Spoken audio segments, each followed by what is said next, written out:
আফগানিস্তান যেভাবে বুক চিতিয়ে লড়াই করেছে, একটা ম্যাচ যেখানে দুইটা সুপার ওভার হয়েছে, এই বিশ্বকাপে টিকে থাকার জন্য আফগানিস্তান নিজেদের সর্বোচ্চটা দিয়ে চেষ্টা করেছে।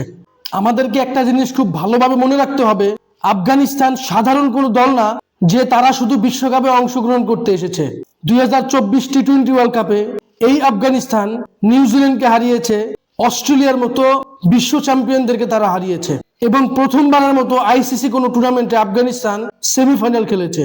সব মিলিয়ে সাউথ আফ্রিকা হয়তো ম্যাচটা জিতেছে, কিন্তু আফগানিস্তান যে ক্রিকেট প্রতিভা দেখিয়েছে, রীতিমতো সকল ক্রিকেট বিশ্লেষকদের নিকট আফগানিস্তান অনেক বেশি সম্মান এবং মর্যাদা অর্জন করতে সক্ষম হয়েছে।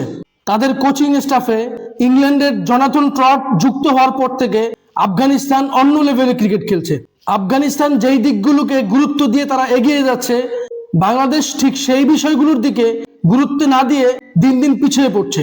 আফগানিস্তানের ক্রিকেটাররা IPL, PSL, Big Bash, CPL সহ পৃথিবীর বিভিন্ন ফ্রাঞ্চাইজি লিগে খেলে থাকে।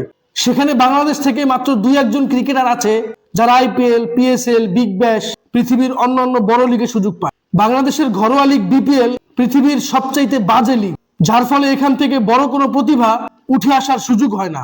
উঠে আসলেও তারা অল্পতে সন্তুষ্ট হয়ে যায়। আর বাংলাদেশের কোচিং স্টাফের কথা কি বলবো, পৃথিবীর অন্যান্য দেশগুলো যখন বড় কোচদের ব্যবহার করে ছেড়ে দেয়, ওই সমস্ত থার্ড ক্লাস কোচ বাংলাদেশের হেড কোচ হয়ে বসে থাকে। আজকে বাংলাদেশ 25-26 বছর ধরে টেস্ট ক্রিকেট খেলছে, এখনো পর্যন্ত বিশ্ব ক্রিকেটে বাংলাদেশকে সেইভাবে মূল্যায়ন করা হয় না।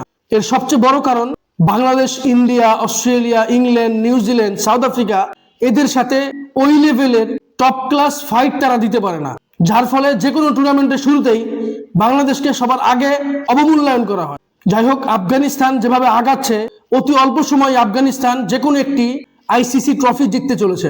এ নিয়ে আপনাদের কোনো মতামত থাকলে অবশ্যই আমার সাথে শেয়ার করবেন। ভিডিওটি ভালো লাগলে লাইক, কমেন্ট, শেয়ার, সাবস্ক্রাইব করবেন। ধন্যবাদ।